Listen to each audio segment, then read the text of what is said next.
So in this video, we're going to be talking about um, Wing Chun. Okay, we're going to be introducing some new concepts, some new ideas that's going to make your Wing Chun kind of better because you'll understand more. So first of all, what I want to talk about is I want to talk about distance. Right, distance is very important in every single martial art, as far as I know, because there's a perfect distance for everything. Right? There's a perfect distance when you're doing judo for when grabbing is the easiest. It's a perfect distance for your boxing for the jab, right? It's a perfect distance where when you throw it is most effective. It's a perfect distance for the hook, depending on where your feet are and what kind of body structure you have. There's a perfect distance for the hook. There's a perfect distance um, for the takedown. Based on what he's looking at and what he's kind of contemplating, you can tell, and you can. So, same thing with Wing Chun. There's perfect distance for everything. But what I want to kind of touch upon is this idea of sticking, right? This idea that. So let's talk about the clench. Why do people clench? A big reason is because the opponent feels too dangerous, right? They're at a certain closeness where if you don't clench, they're gonna hit you. For Wing Chun, we don't clench. We kind of get that distance and then we use it. Wing Chun is not meant to be used far. The far thing for Wing Chun is meant to be used like as a chain punch, right? If you want distance, you just chain punch and you get distance. Alright, that's it. Because if you chain punch really fast, they have to back off, right? Or you have to decide. When I'm closer, okay, and I in this contact, let's think about all the artists. Okay, what do they do? Boxing, you know, they kind of have their boom, boom. So you want to maintain start. You want to start the contact. Okay, you want to be the one in control of. I'm gonna be the one to start the contact, and then after you have contact, because when you're in contact with the other person, you're able to move the other person. Does that make sense? Like, if I'm not touching him, I can't force him to do anything that he doesn't want to do. I can try to force him into certain positions by how I position myself, but I can't force him like actively to move his arm. I can't do that. I have to jab to get him to move his arm. I have to hook to get him to move his arm, move his body. I have to do these things. It's kind of like a chess game where you kind of boom, boom. I want him to do what I want him to do, and then I want to do what I want to do, and I want to do these things. So that's what it is, right? It's kind of okay. I'm gonna kind of cause something to happen. That's what boxing is. Because even if the toughest fighters, if they have no opening, can't boom and come up with something, right? You need some type of opening. So boxing uses the jab, the cross, whatever, all these tiny things, distractions, all these things. I'm not going to be talking about a lot of other arts. I think one art is sufficient, and it's kind of easy to figure out. Like I'm not very well versed in any of the other arts, so I don't want to talk about something that I can't really have a good grasp on. But basically, what you think about is okay. So I'm doing this stuff. That's what boxing is. But what is Wing Chun? What's the difference between Wing Chun and boxing, for instance, in the mindset?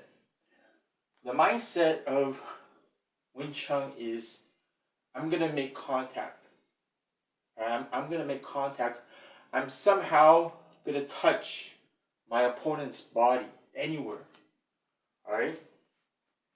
And I'm gonna use that contact and I'm gonna keep following up with more contact. Okay? Because as soon as in Wing Chun you draw back and you step back, the contact is gone and everything you did you lost. Right? It's not like in boxing where if you hit him, he has pain and stuff. In Wing Chun, it's the crane's wings essentially. It's when you're fighting, there's a crane. You imagine there's a crane and there's a snake. The crane has the buffer, but as soon as you jump up and you fly off, the snake is back to normal, right? So you have to stick. That's what it's called in Wing Chun. But more specifically, you have to touch and then maintain contact.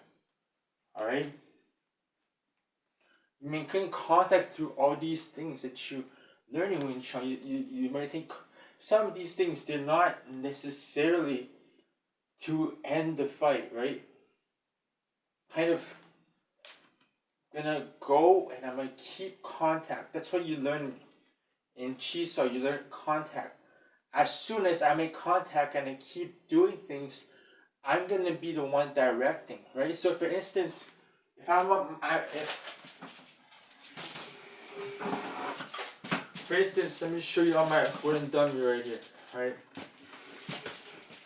So when I talk of contact, right?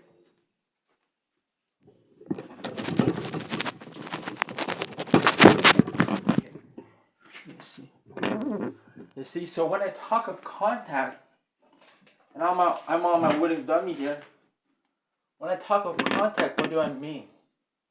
I mean, if he jabs, I don't just parry, right? That's the normal. He jabs, I parry, right? Parry, boom, done. I try to keep it going, right? I don't just end it right there. If he's gonna jab, and it's a slow jab, and I watch his slow jab, right? This is IQ. This is where the IQ comes in. I watch his slow jab. I look at his stance. When does he throw his slow jab? When does he throw his fast jab, his snap jab? When does he throw those type of jabs, you know? So I know when he's gonna throw his slow jab, just boom, throwing it out there. He doesn't know it's a mistake because he doesn't do Wing Chun. So he throws the jab and I'm out here, boom. But I don't just do that. I can do here, parry his jab, and I can punch. You see that? That's the intricacies of Wing Chun. The Wing Chun is all about using these touching, these tiny things, these tiny, boom, boom, these tiny things. These tiny, I'm going to touch him here, and then I'm going to touch him there. So I'm going to show you exactly what I mean here, right? So as soon as I parry, I don't just end and back. That's what boxing does. Boxing doesn't have a continuous touching thing, right? It doesn't have a continuous, I'm going to touch him, touch him, touch him. Touch him, touch him, touch him. It doesn't have that. That's what Wing Chun has. So if I'm right here and I touch, and then I'm in, see that? Boom. You see how I, boom, I'm in. And then I hit, and then I step, boom, boom. You see that? So that's something you need to feel. So, boom, and you can step back. Boom, boom. You see that? So boom, boom, boom, right? It's just tiny things. You have to keep contact. That's what he means to use Wing Chun. Using Wing Chun means I keep contact. So I go here, and then I snap it here. You see that? So this gives me contact for boom, right? So boom, so boom, and then I attack the other hand, and then I can even push here. 1, 2. Tap this. See this? So it's Wing Chun. Once you know what the idea of Wing Chun is, you should try to, the forms, and your teacher can tell you, oh, this is for this, this is for this. But you really need to go to, why does the wooden dummy exist? If you don't need why would Wing Chun practitioners create this idea of a wooden dummy? If training with a person is way better, why would they create a wooden dummy? This is because to sort your thoughts out. When you're using a dummy, it doesn't move. You can't be like training with a partner and you just tell the partner don't move, right? They're gonna move because they're gonna get antsy and stuff. With the wooden dummy, it doesn't move, right? So when you're using it, you know what I'm saying? When you're using the wooden dummy, what happens is, okay, it's right here. and you can do whatever you want with it. You know, you get what I'm saying? So, if it's a wooden dummy, okay, I can parry here, and I just punch. Okay, this punch is meant to have him react. And then I go here. Okay? The guy is here, I raise his elbow. Boom. And then I should kick. So you need to know the order of these, right? It's boom, boom, boom. Right? And I stick to his arm, because when I'm sticking to his arm and I'm forcing and controlling his body, I stick to his arm right here. Stick to his arm. When I'm controlling him, especially when I'm here and he has no power, he doesn't know what's going on. Right? So boom, and I hit. Okay? So that's one scenario. There's so many. Right? So if I'm here, alright, he parries here, I parry, and then I go boom.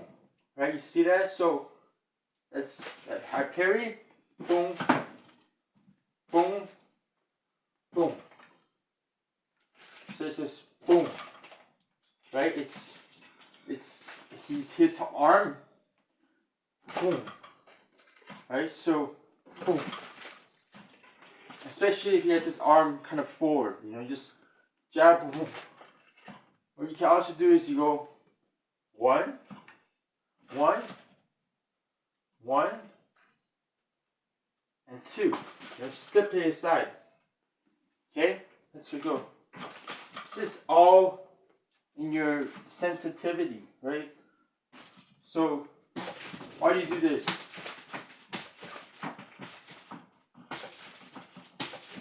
Right? It gets your feeling properly. So, sensitivity, right? So it's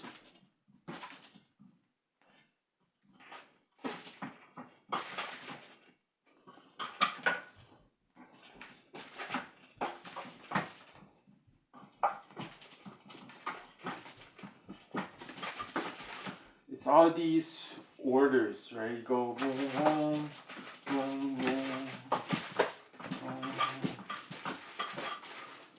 So it's all these things in order, right? And you kind of get the sensitivity so that if you come, you know, even this, right? Boom, that goes his arm, boom. It's very destructive to his structure.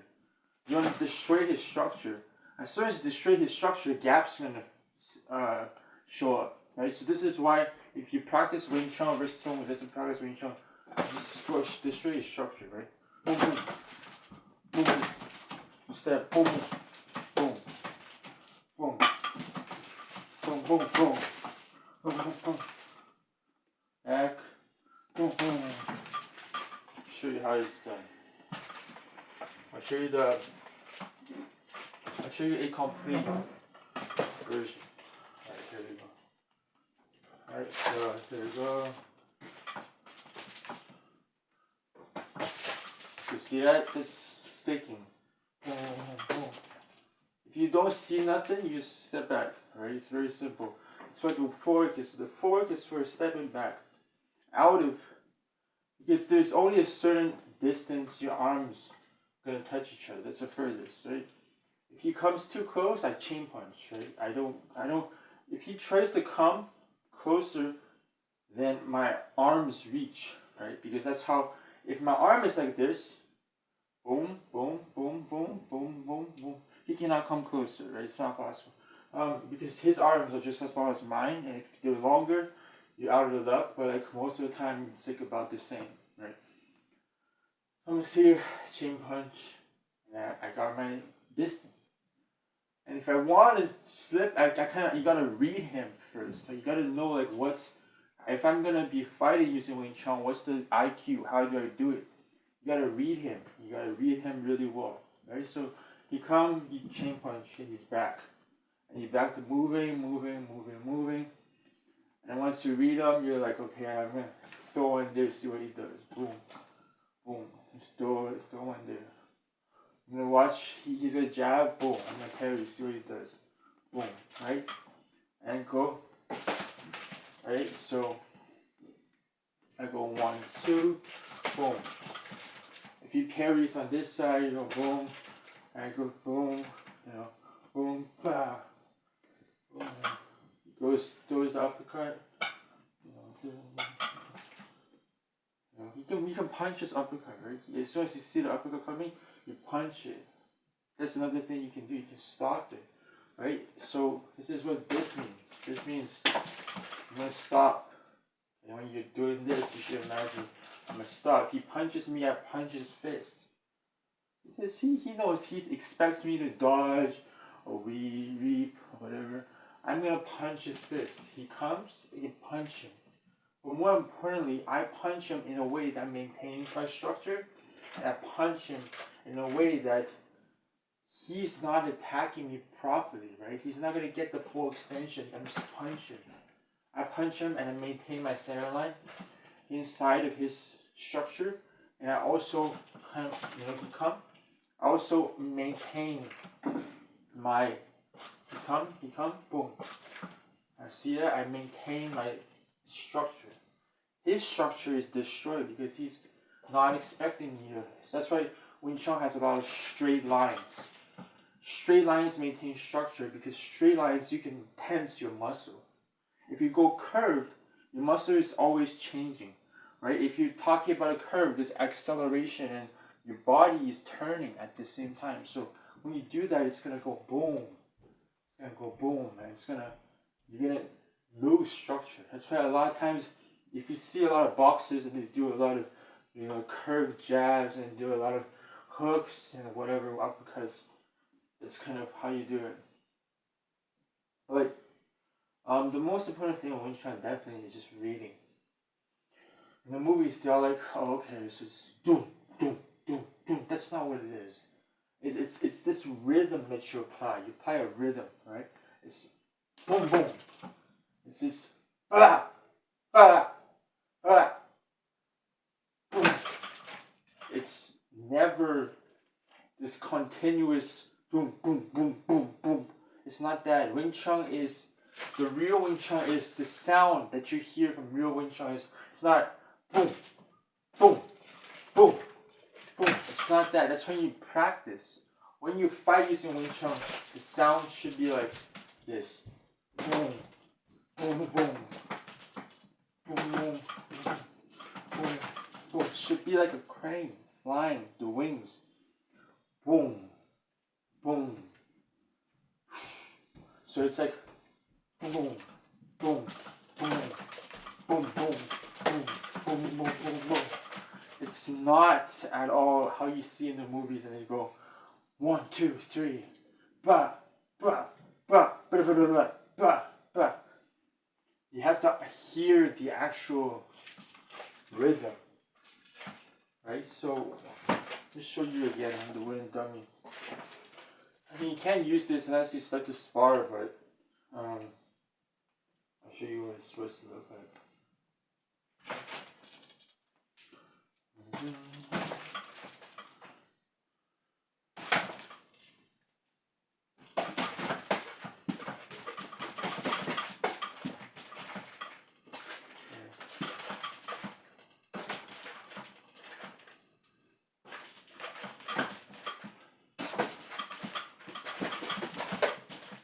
So you are hitting him, right? It's like, oh, this Wing Chun, this doesn't work, it's a bitch slap, this doesn't, because you're trying to block it. You're not blocking it, you're just changing your structure. That's what Wing Chun is, it's changing the structure. If he knows, if he has the structure exactly how he wants it, and you're not doing nothing, he has a better chance of beating you, especially if he's a boxing person. So just change your structure.